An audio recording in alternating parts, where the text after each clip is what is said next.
Alphabet company. So Alphabet is the parent company of Google. So it's a $1 trillion company. And he is saying that artificial intelligence is more important than fire or electricity. Now can you imagine when such a person says that artificial intelligence is more important than fire or electricity? So to understand this, just imagine your life if there is no electricity. Everything, right from basic needs, basic necessities to the luxuries, everything is built upon this, right? Electricity. So that is how artificial intelligence is going to be. So right now it is not at that stage, but right now you can't think of your life without electricity. So after 15 to 20 years probably, you might not be able to think of your life without artificial intelligence. So that is the significance of artificial intelligence.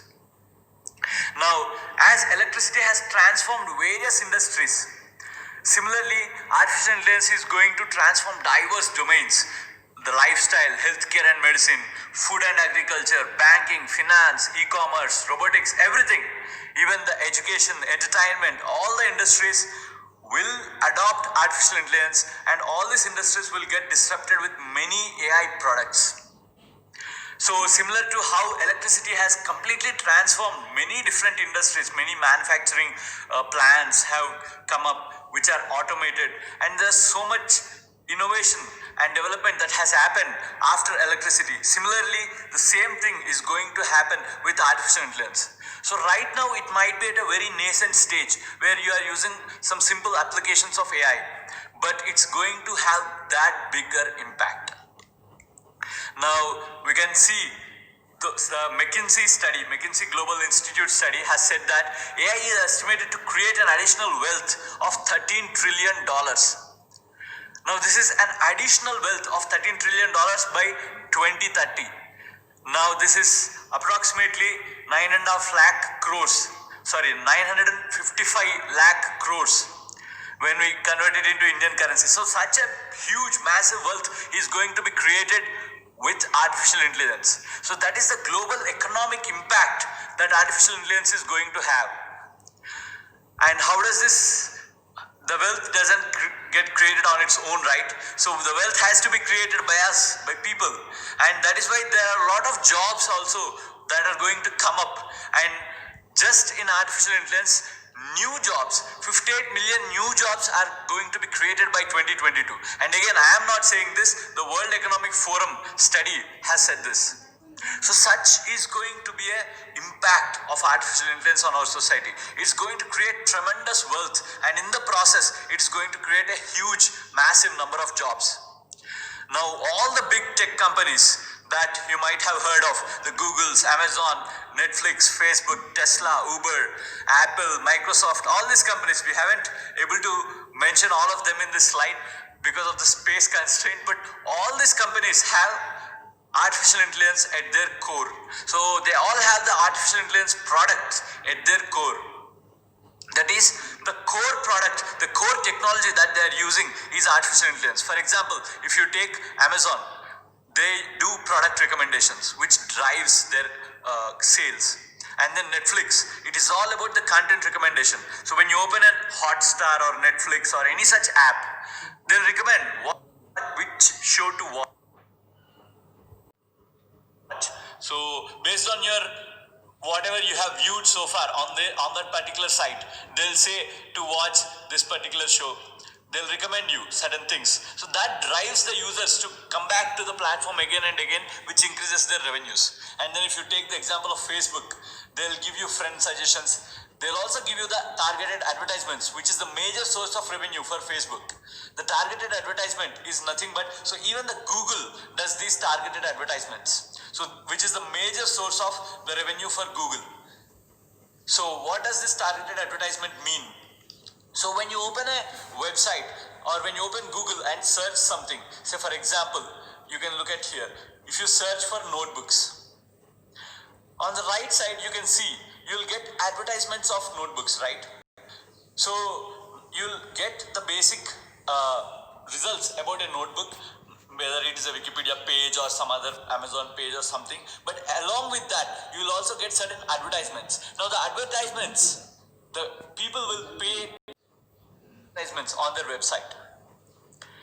Now these are the targeted advertisements. Now why am I calling this a targeted advertisement? Because you have searched for notebook and you might have an intention to buy a notebook. So that is why they are targeting the notebook ad to you. Instead of giving a car ad or some other health product ad or some other completely different ad, they are giving a very targeted ad because you might be interested in actually buying a notebook. That's why you might have searched it. Not just on this search platform, on the search screen. Once you have searched this and you might have gone to some other app and opened it. Suppose if that app has some advertisements in it, you will also again see that those advertisements are also very relevant to you. Probably you might have searched about a washing machine in the previous day. So you will get the advertisement of washing machine only on those apps where there are ads. Do you think it's a coincidence? No, definitely it's not a coincidence. Because the Google tracks your data. It knows you have searched for washing machine previously, you have looked for different types of washing machine. That's why it's giving you an advertisement of a washing machine. So that is a targeted advertisement. Now similarly, even Facebook does this targeted advertisements. Now the Tesla, the self-driving cars. So the entire self-driving car, the technology is built using artificial intelligence. So of course there are some other parts of other different types of technologies involved, but the core technology is artificial intelligence. Now again, Uber, when the drivers are being connected to the customers, or the drivers are being mapped and getting different routes, the shortest possible routes, all these things are again built using artificial intelligence. Now the core technologies that are used by all of these massive companies, very big trillion-dollar companies, is artificial intelligence. So such is a trend that artificial intelligence is creating, and such is the wealth that artificial intelligence is creating. So some of you might be very eager to join some of these companies. It might have been your dream. So now you know what to learn to get into these companies, right? So we have discussed the impact of AI and how much wealth it is going to create, what are the jobs that are going to create, and how these big companies are using artificial intelligence. And what is artificial intelligence? So you might now be very curious. So what is AI? What exactly is AI? So AI essentially is creation of intelligent machines. So artificial intelligence is a branch of computer science. So computer science is a very vast field, and artificial intelligence is a branch of computer science which deals with the creation of intelligent machines. So when I say an intelligent machine, so a machine which is, we humans, we describe ourselves or we treat ourselves as intelligent beings, right? So intelligent machine means a machine which is something like acting like a human being or doing tasks or things like a human being. So how can we create these intelligent machines? So we can do this in two ways, two broad ways. One is we can program the machines to exhibit intelligence like us. So we might have observed certain patterns or things like that, and we will program these things into a machine so that it exhibits the intelligence. So whenever somebody interacts with this machine, they feel that it is intelligent. So that is one way. And another way is we can also make these machines identify patterns and learn by itself. So we can make the machine become intelligent by itself. Now this is even more interesting, right? So these are the different ways in which we can create intelligent machines. Let's look at examples for each of them. So first of all, let's look at how we can program machines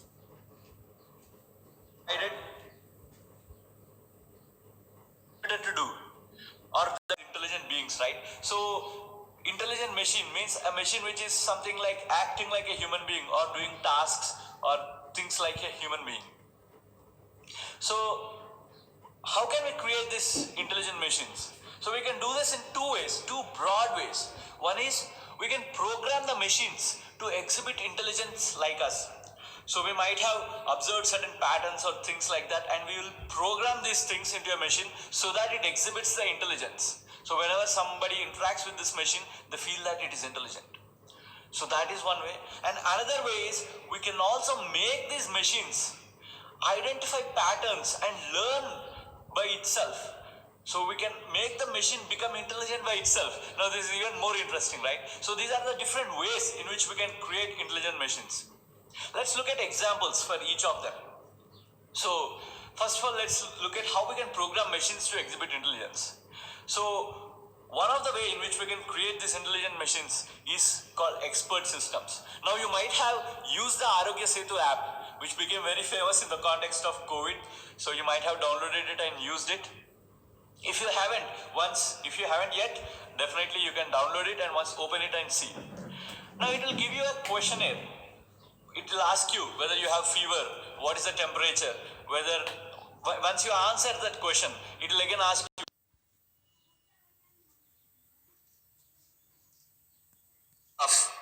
Again, if you answer that question, based on the answers that you are giving, it will ask more and more questions. And at the end of all these questions, it will give some recommendation to you.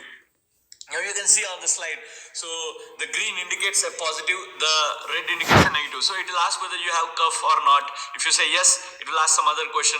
If you say no, it will ask some other question. But at the end of the day, it will give you some suggestion. The suggestion might be something like go and visit a doctor, or stay inside the home and take rest, or it might be something like maintain social distance, or some suggestion.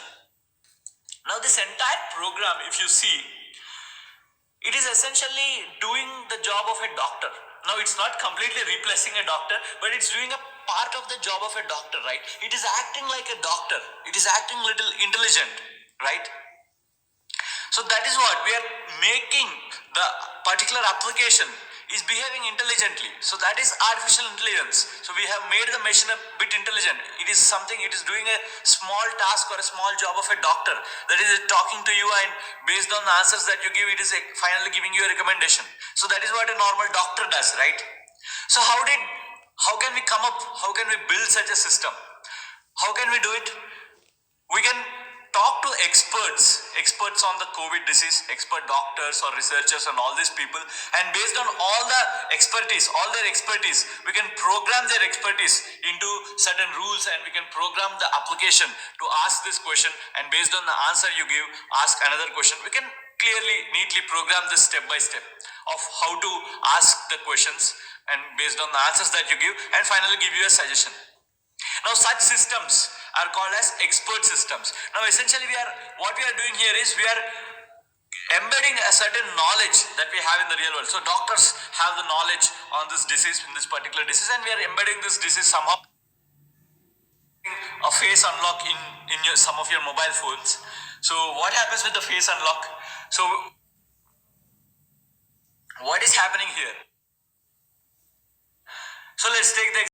It is doing a small task or a small job of a doctor. That is talking to you, and based on the answers that you give, it is finally giving you a recommendation. So that is what a normal doctor does, right? So how can we build such a system? How can we do it? We can talk to experts on the COVID disease, expert doctors or researchers and all these people, and based on all their expertise, we can program their expertise into certain rules, and we can program the application to ask this question, and based on the answer you give, ask another question. We can clearly, neatly program this step by step of how to ask the questions, and based on the answers that you give, and finally give you a suggestion. Now such systems are called as expert systems. Now essentially what we are doing here is we are embedding a certain knowledge